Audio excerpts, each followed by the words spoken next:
Geralmente, quando escrevo um romance, não vou nunca com uma ideia prévia. Essa vontade de sacrificar a um suposto rigor de conteúdo as invenções puramente formais. A arte, quando reflete uma sociedade, não a reflete de uma maneira passiva. A realidade não há, a realidade inventa-se. De forma que eu estava interessado numa arte que fosse uma arma. Aviso à navegação. Este é o podcast do Museu do Neorrealismo.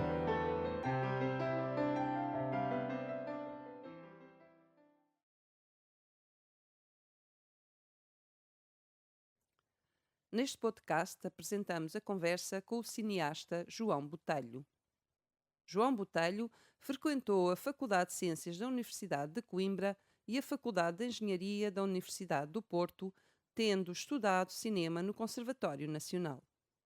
Integrou os cineclubes do Porto e de Coimbra e foi dirigente do Círculo de Iniciação Teatral da Academia de Coimbra. Foi professor na Escola Técnica de Matosinhos e trabalhou como ilustrador de livros infantis e designer gráfico. Desenvolveu vasta atividade como crítico de cinema em jornais e revistas, tendo sido fundador da revista M. Iniciou-se como realizador em 1977, atividade que mantém até os dias de hoje e que lhe tem valido inúmeros prémios nacionais e internacionais. João Botelho é o nosso convidado do Aviso à Navegação. Obrigado, João, por teres aceitado o nosso convite. Obrigado por me terem convidado. Nós, sendo João Botelho uma das personalidades que mais fala, mais divulga o cinema português, que mais o entende também, na nossa opinião, claro, nós queríamos tentar perceber se tu achas que há no cinema português um momento marcante, uma espécie de advento que marque profundamente o cinema português. Há vários, com pequenos intervalos e algumas diferenças. Há uma ruptura do Manuel de Oliveira, que é evidente, mas é uma ruptura solitária. É uma pessoa que só começou a filmar muito a partir dos 70 anos, que é uma coisa inacreditável. Fez um filme em 1930, O Douro, que é uma ruptura com o cinema que se fazia até aí.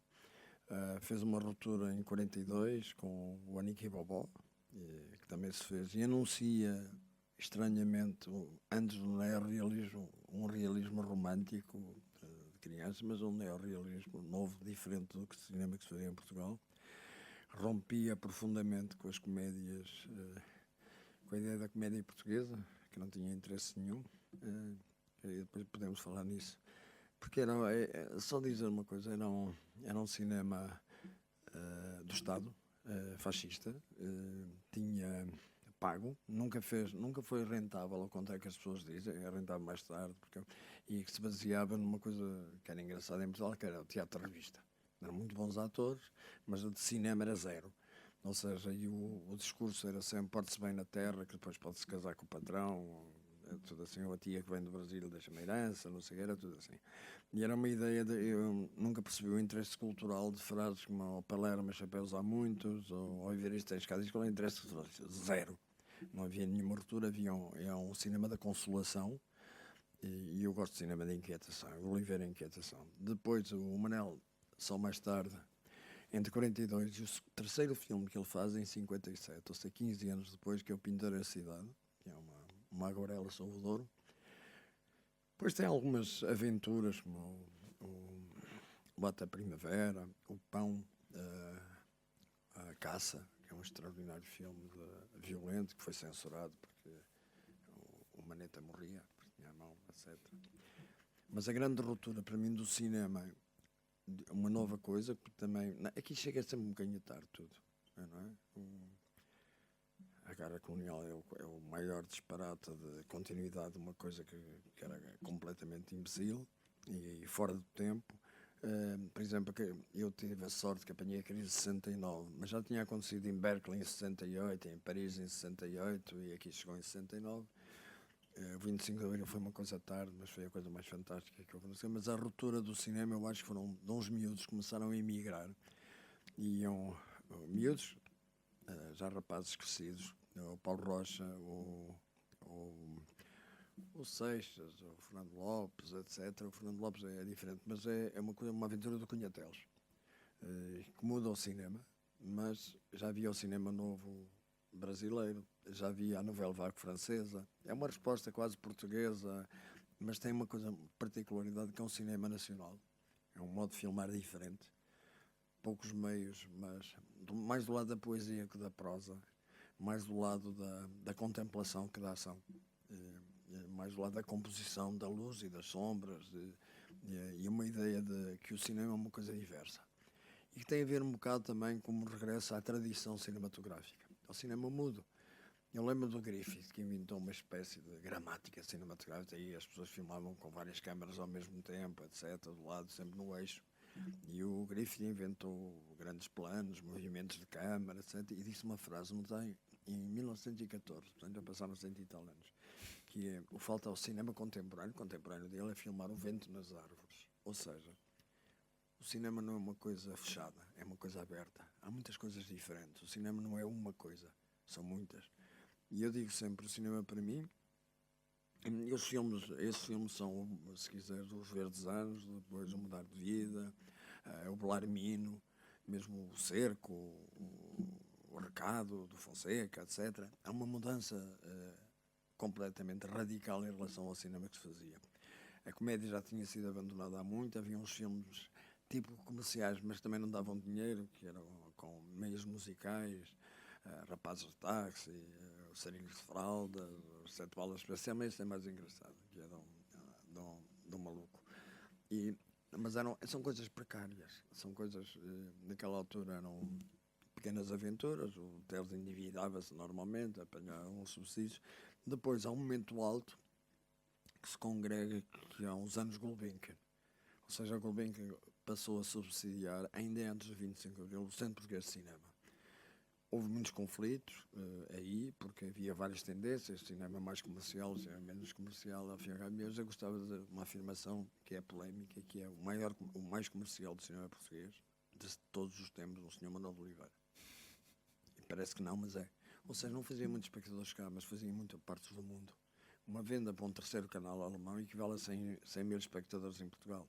Portanto, esse tipo de atitude, ou seja, nunca foi relacionado uma história entre o custo e a rentabilidade. Foi sempre uma coisa. E o cinema português nunca foi rentável, nunca. E tu dizes isso muitas vezes, não é? Que o cinema precisa, obviamente, de financiamento em Portugal. Não é? Ainda bem, porque deixas de ser... não tens relações com o mercado. Ou seja, o luxo que tive ao atravessar a minha vida, que também sei uma coisa do trabalho e de muitas coisas, mas é um luxo uma pessoa não ter que pensar em fazer dinheiro. Porque o cinema tem dois pecados originais. Um, foi sempre um negócio. As primeiras imagens, tinha-se uma moedinha para se verem umas imagens. Há dinheirinho ali. O outro é o pecado de acharem que é uma arte. E não é. Porque não é uma arte pura, é uma arte que rouba, de vampiros.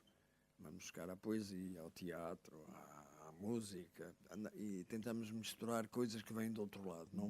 Não tem abstração. É preciso contar qualquer coisa. O cinema tem de contar qualquer coisa que é mais chatice. Tu normalmente relacionas muito o cinema, ou gostas de relacionar muito o cinema com a literatura, fazes essa ligação. Isso é uma coisa recente. Eu comecei assim, mas comecei porque quando uma pessoa é nova e tenta ser radical e fazer a coisa mais radical que pode, e eu peguei nas cartas do Pessoa ao Mário Sá Carneiro e vice-versa. As do Sá Carneiro para a Pessoa existem quase todas, as pessoas para o Sá Carneiro perderam-se todas, e são 3 ou 4 que ele copiou, eram tão bem escritas que ele copiou. Mas a ideia era um modernismo português, era um momento da cultura portuguesa em ninguém os conhecia, era uma coisa minoritária, não é? Mas é uma altura que nós estamos colados à experimentação e à novidade, do modo de filmar diferente, do modo de escrever diferente, não é? Sei lá, o Amadeu Sousa Cardoso, que pintava como os grandes modernistas, não é? E há pessoas que ninguém os conhecia. O Pessoa, se reparares bem, teve 2 livros publicados em vida, 3.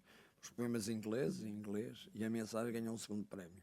E deixou 200 mil inéditos numa arca. Eu tive sorte, por exemplo, eu acho que a vida se faz também de bons acasos. Eu tive o acaso de começar no Pessoa e ter a Arca do Pessoa em casa. Ninguém acredita nisto. A sobrinha neta não tinha vendido aquilo ao Estado, nem podia ter ficado rico se roubasse lá um librito. Se calhar os Mário Sá Carneiro anotados por Pessoa, embrulhados em papel ferro, livros a ser todo espalhado. Pois é, uma das coisas interessantes. O Pessoa era conhecido já no Brasil, já havia umas edições de papel Bíblia, em França um bocado, em Itália um bocadinho. E o primeiro livro em língua inglesa do Pessoa, editado na Pinguim, uma pequena antologia, tem na capa o meu ator, ou seja, depois de 1980, 40 e tal anos depois dele ter morrido. Ou seja, o Pessoa é lançado no mundo com o livro do Sossego, que é publicado 3 ou 4 anos depois de ter feito a conversa acabada. Ou seja, era uma... Se um lado existia respeitado, naquela altura não, ninguém o conhecia aqui. Eram coisas minoritárias, mas radicais, modernas. E depois há aquele acontecimento, que era o Márcio Carneiro suicidou-se com 24 anos, deixou uma obra notável, mas suicidou-se. A pessoa não se suicidou porquê? Porque criou heterónimos. E podia conversar entre eles, se eram contraditórios. É uma coisa que eu adoro, que é a carta do Álvaro Campos a dizer mal do Pessoa Ofélia, sei lá, isso faz algum sentido. Não, mas o caminho mais longo para chegar à casa da Ofélia, aquelas coisas. Pronto, ele inventou os heterónimos. Os mais conhecidos são, todos já sabem, o Álvaro Campos, o Alberto Caeiro, o Ricardo Reis, mas inventou mais 70. Uns pequeninos, uns grandes, uns médios, ou seja, e criou um teatro entre eles, porque senão suicidava-se, como o Mário Sá Carneiro. De qualquer maneira, ele foi suicidando aos bocadinhos com álcool e tabaco. Não é? Pronto. Mas tive sorte, comecei com um bom tema, pronto, cinema e literatura. E depois tive uma interrupção, quando fiz a conversa com o Adeus Português, que é uma ideia sobre o luto da guerra. Pronto, e foi a primeira vez que se pode falar, porque em Portugal também há aquela história de na dor não se grita. É cá para dentro, cá para dentro, cá para dentro. O silêncio, mesmo tem a ver com a Inquisição, com o fascismo. Eu lembro, tive um irmão que era piloto de jato, que morreu num acidente aos 19, e nunca se falou dele em minha casa depois. Beijava a mão ao pai, aquelas coisas. E o silêncio, sobretudo. E de repente há uma ruptura no cinema português com esses novos modos de filmar. Menos meios, mas também somos todos um bocadinho filhos do Rossellini. Ou seja, que é poucos meios de filmar milagres. Ou seja, porque há um cinema de muito dinheiro, de grandes investimentos, com dólares de renda em dois, e há um cinema. Mas naquela altura já havia havia cinemas nacionais, havia o cinema brasileiro, a novela vague francesa, o cinema húngaro, que era maravilhoso, o cinema alemão dos anos 70, que tem notáveis artistas e compositores. Agora, a nossa sociedade era um bocadinho pequenina, não era, e era muito marcada pela propaganda e pela agitação. O Ferro entendia isso, percebeu que aquilo podia entreter as pessoas, não criava conflitos, nunca falou da luta de classes, não é? E Oliveira, quando fez o Aniki Bobó, teve uma pateada monumental. Estava cá o Pirandela, perguntou se batia palmas com os pés. Não é? Porque toda a gente odiava aquilo, porque não era habitual ver-se aquele tipo de imagens. E há assim uma espécie de ruptura com essa gente nos anos 60. Mas havia outros cinemas já tinha começado, mas o Paulo Rocha vinha de ser assistente do Renoir, houve outros que vieram de Inglaterra, quer dizer, e portanto sabiam que havia outras coisas, eram cinéfilos todos. Ou seja, eu, por exemplo, nunca quis fazer filmes. Eu era cinéfilo, viciado em cinema. E tinha a ver com Coimbra. Coimbra tinha a coisa mais estúpida do mundo, que agora está espalhada no país todo, que era a praxe, não é? E nós acabámos com a praxe, durante 2 anos ninguém andava de capa e batina. Quando há roupas baratas, não é preciso andar de capa. Quando as pessoas eram para uma certa igualdade, uma ideia de igualdade, meio fascista, mas de igualdade, não haver pobres, isso ainda é pior de ser um funil na universidade. Faziam este canal um bocadinho de sentido. A partir do momento que há roupas baratas, não é preciso andar naquela figura de pinguim, não é? E sobretudo aquela humilhação, as praxes. E essa praxe, porque eu sou galbério, gosto da noite, e então eles obrigavam-me, quer dizer, cortavam o cabelo, rapavam, batiam. Se uma pessoa saísse, eu ia todas as noites ao cinema. Fugia, tinha uma casa perto de uma sala de cinema, e ao cinema havia a porcaria toda, bons, maus, assim. E fiquei viciado. O que me fez mudar para a prática foi o 25 de Abril. Quando chegaste outra a Lisboa. sorte. Não, eu não... Tu vinhas de Coimbra, não é? Não, meu querido, eu fiz Coimbra e aprendi. Depois tive 2 anos sem ir à faculdade em Coimbra, que era de uma espécie de seita chamada Juscobotismo. Nunca mais lá fui, não é? Pronto. E depois aquilo passou a ser aborrecido, fui para o Porto acabar a engenharia. Eu já estava a dar aula, estava a acabar a engenharia, estava a dar aula numa escola técnica de Matosinhos, e houve 25 de Abril. No dia 1º de Maio já estava aqui no estádio 1º de Maio, já estava cá, vim logo embora. E fui para a escola de cima mesmo muito tarde. Ou seja, já tinha 25 e os meus colegas tinham 20. Pronto. Mas mudei da cinefilia para a prática. Mas teve a ver com o 25 de Abril. Eu tive sorte, tive a crise de 69, tive o 25 de Abril. Por exemplo, tenho 3 filhos que eu adoro, mas gosto mais do 25 de Abril, daquele ano. É sério. Não, porque as pessoas não sabem o que era antes. Quando era numa escola que eu tinha sapatos que era filho do professor, o resto era pés descalços entrapados na neve, em Lameu. Comia-se carne 2 vezes por ano, no Natal era couves e batatas, a esperança de vida era muito curta, o analfabetismo era enorme, não é? E as pessoas sofriam. E o silêncio, e aquela obediência. Sei lá, se as pessoas estudarem bem o que é os anos do Salazar, e depois o Marcelo tem uma pequena abertura, mas depois é igual, não havia muitos agentes da PIDE, mas o bandido do Salazar conseguiu transformar as pessoas em informadores. Não é? Havia 1 milhão de informadores, denunciavas por 100 escudos, eram miseráveis, por 100 escudos, diziam que o vizinho estava a ouvir a BBC ou a Rádio Argel. Portanto, era uma coisa. E era o silêncio, e a obediência, é uma coisa que para um jovem que está na flor da idade, aquilo é terrível. Mas tive sorte, tive a crise de 69, tive 25 de Abril que me fez mudar a vida. E depois esta paixão é mais recente. Se bem que eu tenho começado com a literatura, mas era outra ideia, depois fiz os tempos difíceis, não sei, mas é recente e tem a ver com o facto de lutar contra o esquecimento. Se há grandes escritores em Portugal que já ninguém lê, porque eu sei que um filme não é um livro, um filme é pior, porque limita mais, é o meu ponto de vista. Outra definição para mim que eu tenho de cinema, tenho 2 fundamentais: luzes e sombras, seres humanos aflitos no meio. Os otimistas vão para a luz, os pessimistas vão para a sombra, não é? E a outra é que o cinema não são as histórias, é o modo de as filmar. Eu digo sempre, cito sempre, que é mais fácil para as pessoas entenderem, a Madame Bovary, não é? Flaubert. Madame não existe, foi Flaubert que a criou, não é? Portanto, não existe. Eu conheço 4 adaptações, todas geniais, todas. Uma do Buñuel, uma do Renoir, uma do Minelli, uma até do Oliveira, que é a Bovarinha do Douro, o Valabrão. São todos diferentes.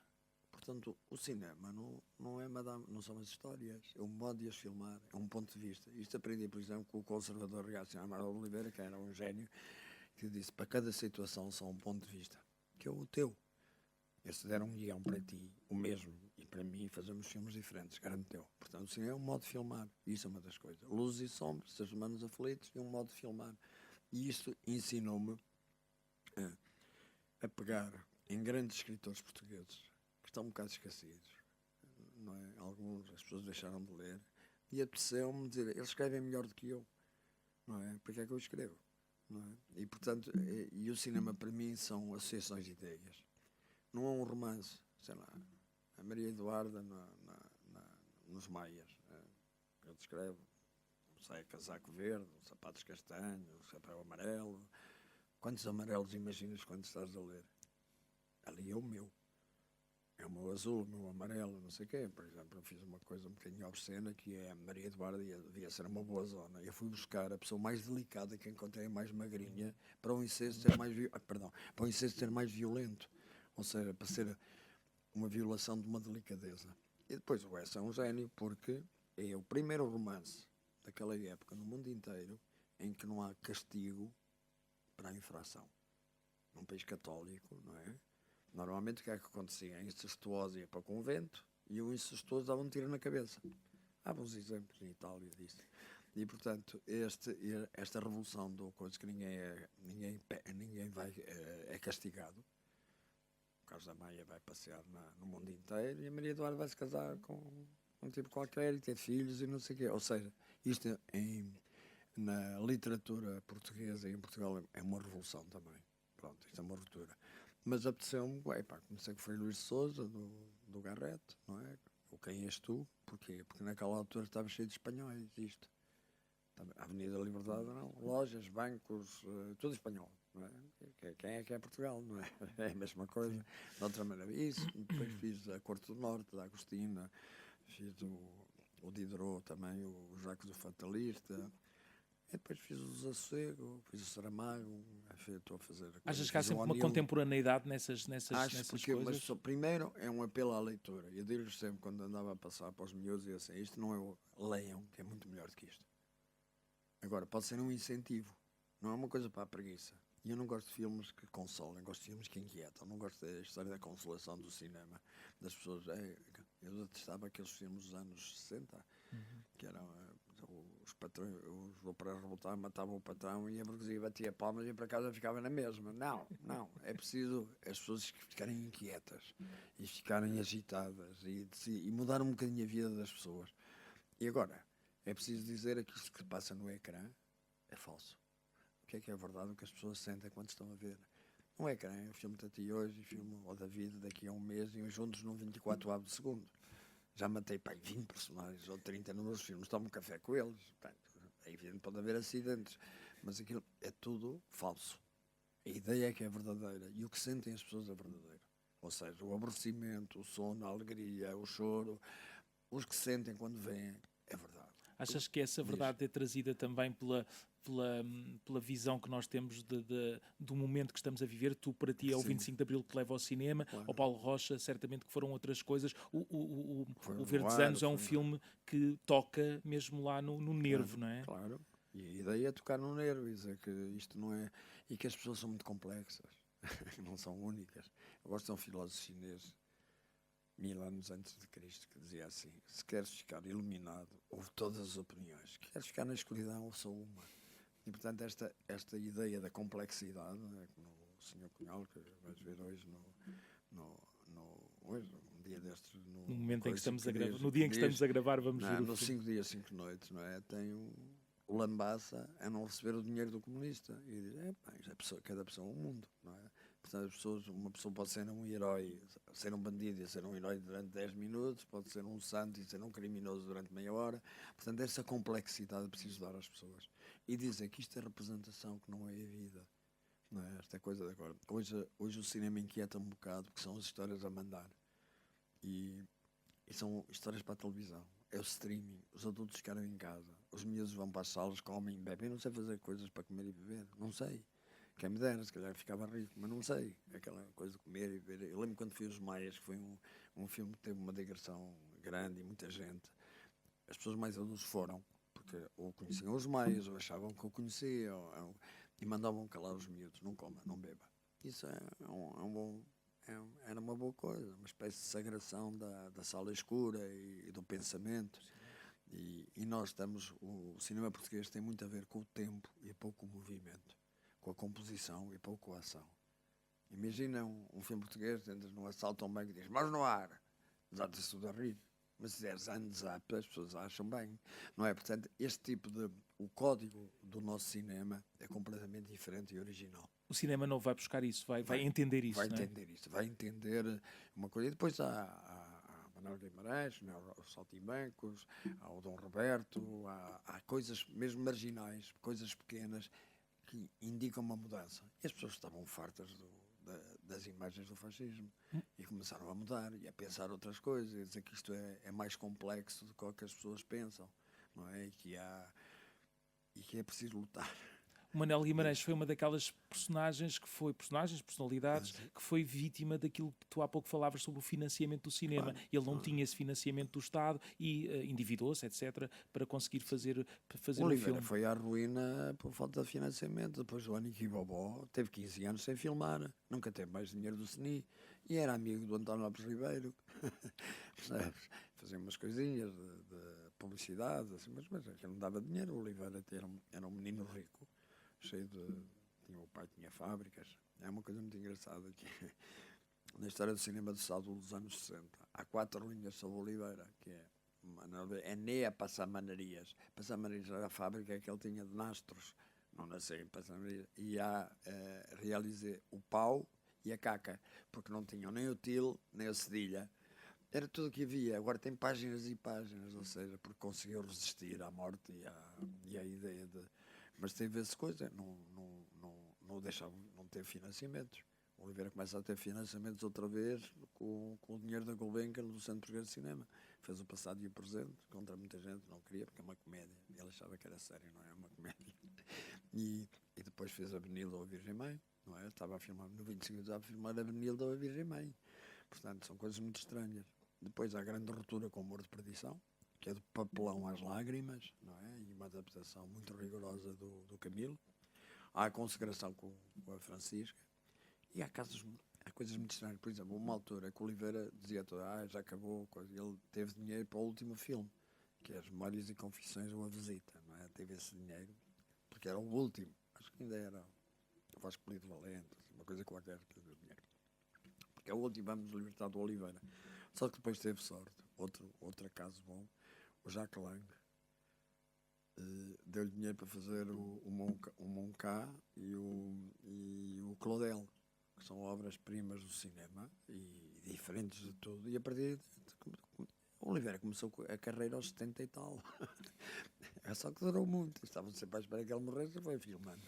Mas há uma atitude que o Oliveira nos ajudou, é aquela história, aquela frase que me iluminou toda a vida. Não há dinheiro para filmar a carruagem, é filmar a roda, mas filma bem a roda. Esta frase. Faz isso no Manuel Oliveira e eu, perdes bastante, demoras-te ali na questão da roda, não é? Que é um plano de 7 minutos da roda, que é uma carta do Camilo, mas a roda muda de luz, muda de som, muda não sei o que é a roda. É só uma roda. E aquilo é muito bem filmado.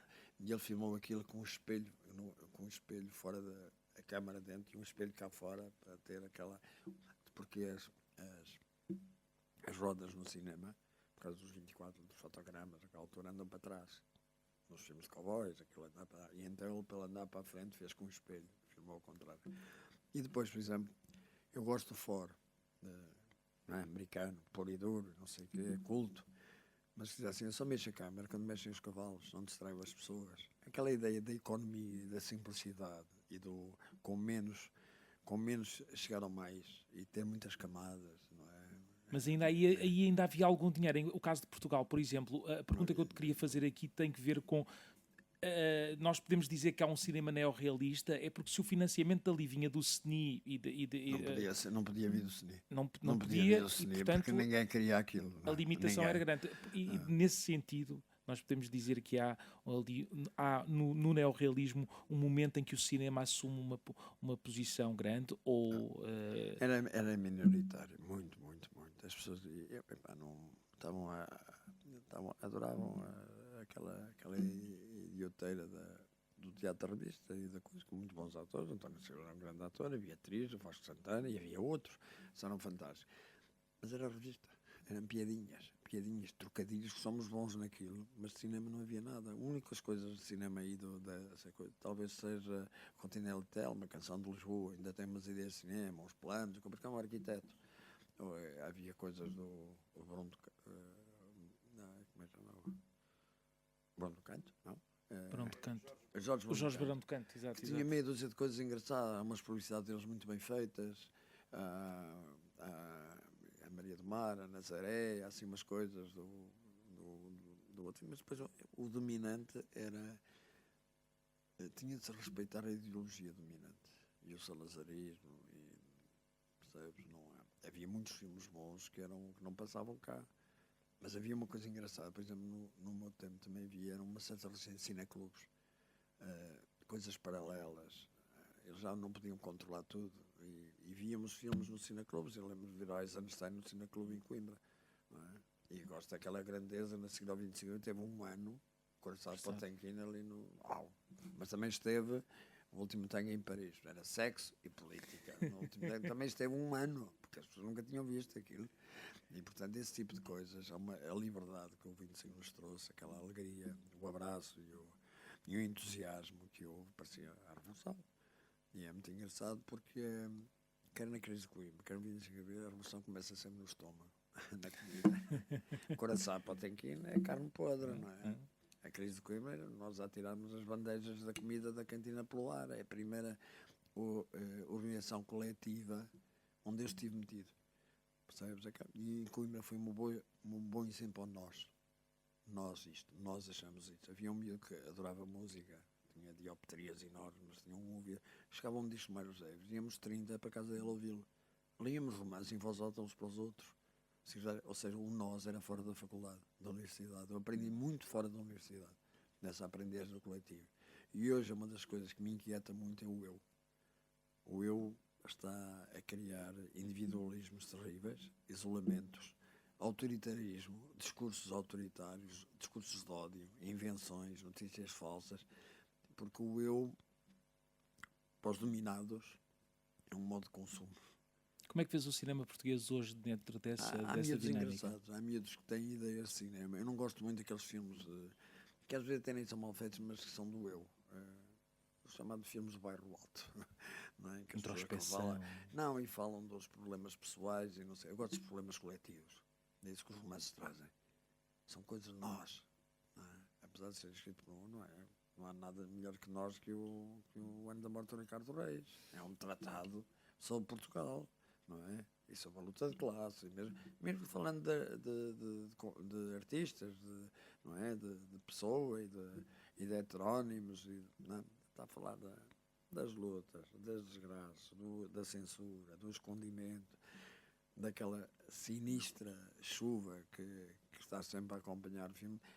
São coisas brilhantes. Portanto, os grandes romances, aprende-se mais sobre Portugal, se calhar nestes filmes às vezes falhados ou menos coisas, do que quando se conta nas histórias. Estão lá imagens sobre o que é Portugal, como é que se comportava, como é que uma pessoa come à mesa, e como é que se luta, e como é que se resiste.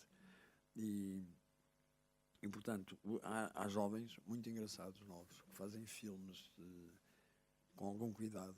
Claro, mais do lado da poesia do que do lado da prosa. Não é? Nós somos, apesar de alguns grandes romancistas, poetas, é que são gênios todos.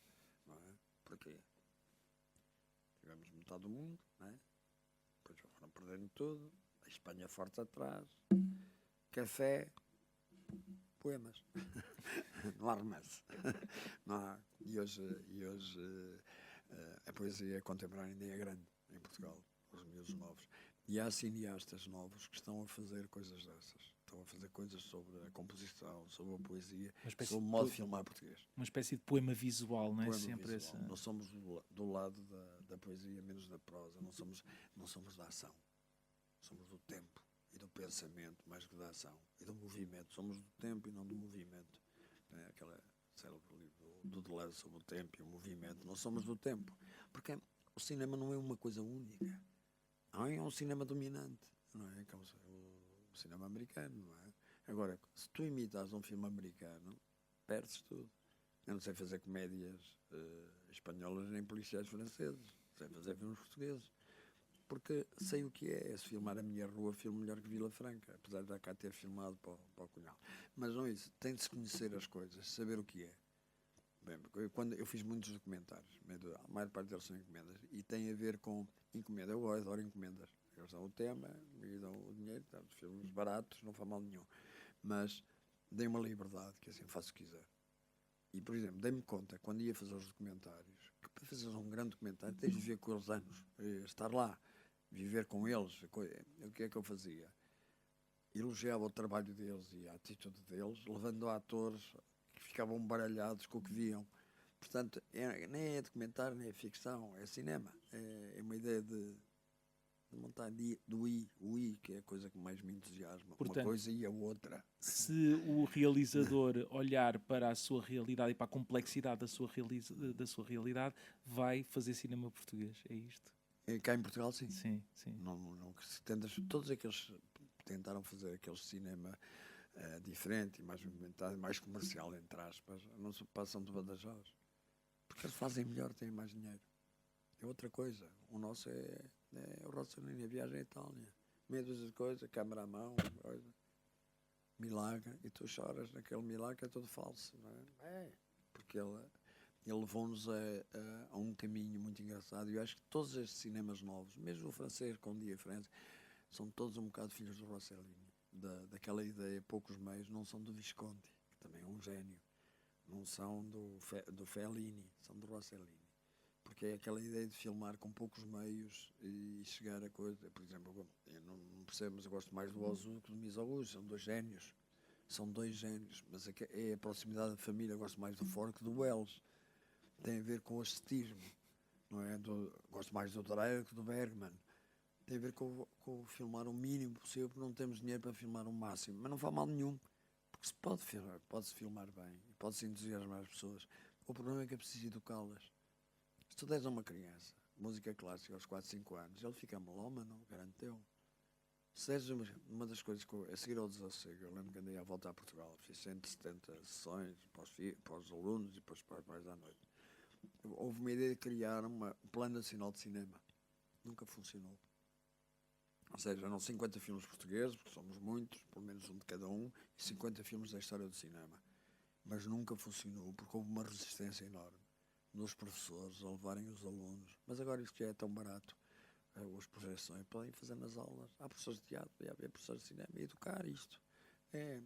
Tens de contar a história do cinema. Não é que o cinema não começou com o Tarantino. Não é? Começou com os Méliès e com os Lumières, há muitos anos, e não sei o quê. E, portanto, havia uma tendência à abstração e da compreensão das coisas, e passou a haver, há um retrocesso.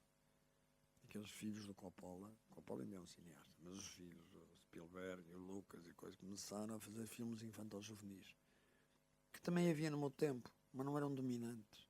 Havia vários, não é? Havia vários tipos de cinema, de filmar. Hoje o cinema parecem todos iguais, parecem todos feitos para a televisão. E quem sai dessa ruptura da televisão tem poucas hipóteses de o exibir. Há poucas salas. Há quantas salas de arte saem? Há uma. E depois há o Nimas que faz retrospectivas de coisa, mais nada. No Porto há um no Nalvas. Não é? Tudo que era cinema diferente, não é? Desapareceu, esmagado. Por exemplo, os americanos fizeram uma coisa recente, que é dobrar os seus filmes em hindu, porque na Índia é analfabetismo muito grande. E, portanto, é uma maneira de que precisam também daquele mercado. São tão caros os filmes que querem tudo.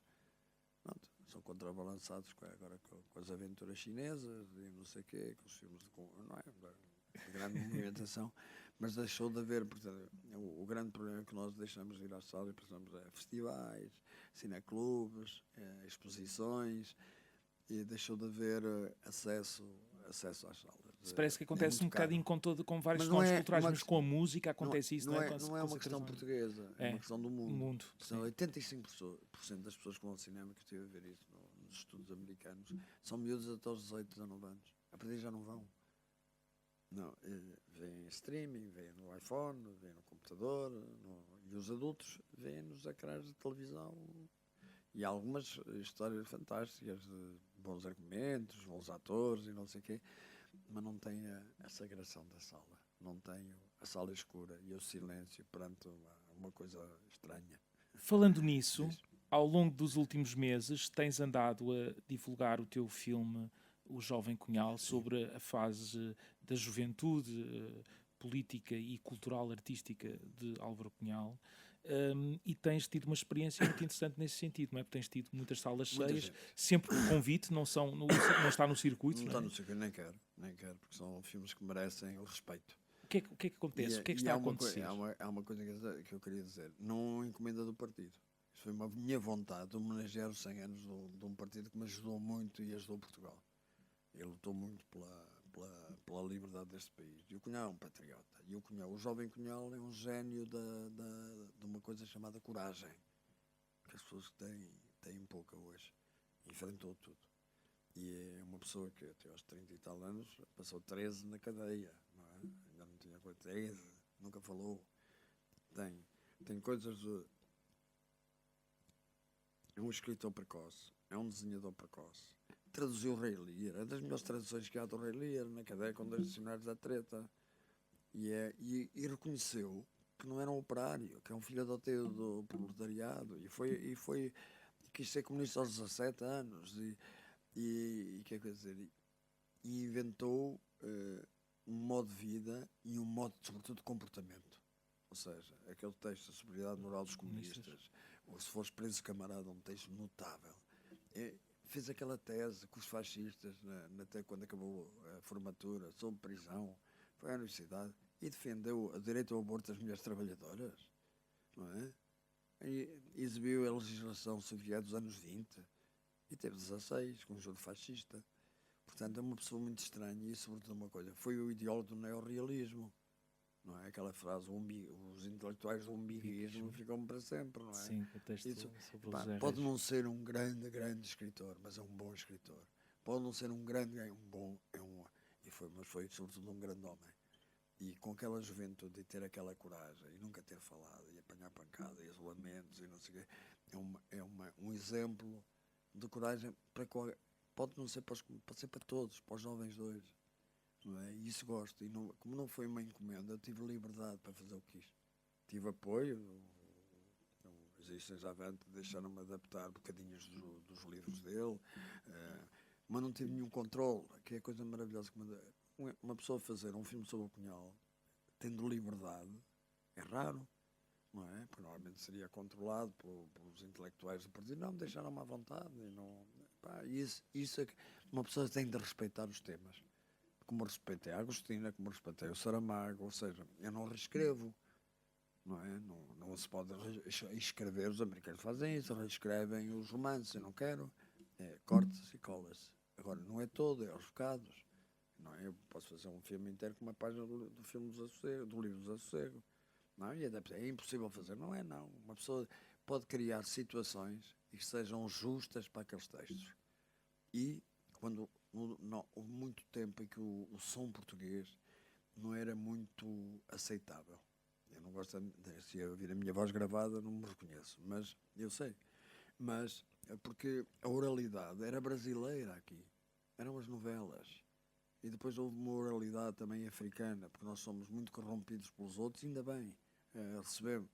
E, portanto, a oralidade portuguesa tem muitas sibilantes. Nós falamos com isso, falamos sem vogais abertas, as consoantes são fechadas. Mas neste momento, há uns anos esta parte, o som do cinema português é maravilhoso. O cinema americano não se dá conta que é mau porque tem legendas. E nós estamos a ler, não estamos a ouvir. Ouvimos os estrondos, as explosões, os gritos, mas não se ouve a fala bem porque estamos a ler. Não é? O nosso tem de se ouvir. E, por exemplo, a televisão também faz uma coisa chata, que é o cinema português, baixa-lhe o som, não sei porquê ainda. Baixa a coisa, controla, comprime. Parece que é o artista que vai fazer a primeira parte da banda gosta, do artista grande. Exatamente. Isso, vai o artista grande, depois vai um filme americano, ou a publicidade, é um som do caralho. Pronto. E o nosso som é impecável neste momento. É um grande som. Nós no início não tínhamos dificuldades, um som direto, havia pouca experiência, havia os magnetos eram maus. Agora não, agora é digital isto. Agora, perdemos coisas com o digital e ganhamos outras. O que ganhamos mais foi o embaraçamento das produções. Ou seja, antes não podia uma bobina que dava 10 minutos do filme, custava aos olhos da cara. Agora posso filmar 1h30 sem gastar quase nada. Portanto, esse tipo embaraceu. Mas também houve coisas que são precárias. Os atores ganham metade do que ganhavam há 10 anos, os técnicos também, e houve inflação, portanto ganham para aí um quarto. Mas há uma coisa que não tem preço, é a liberdade. A sério, a liberdade de uma pessoa. Eu, quando filmo, estou com a atitude como quem está a pintar ou quem está a escrever. Isto é um luxo. Não há pressão de mercado. E eu já fiz 34 filmes, não faz sentido isto. Quer dizer, 20 longas, 14 médias e curtas, isso não faz sentido, é um luxo. Não é? Mas, porque tive sorte, é uma coisa dos acasos, aconteceu.